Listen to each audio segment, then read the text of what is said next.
তো হালুয়ার কালারটা আপনার দেখুন, এই হালুয়া দেখুন কি সুন্দর কালার, সেরকম গ্রান্টও সেরকম।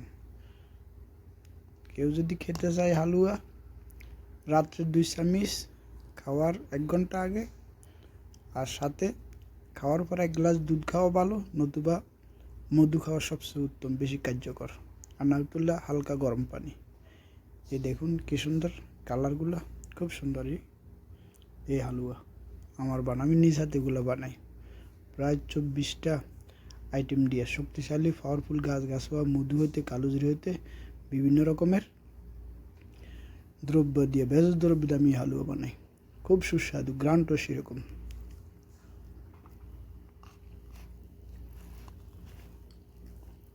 দেখুন।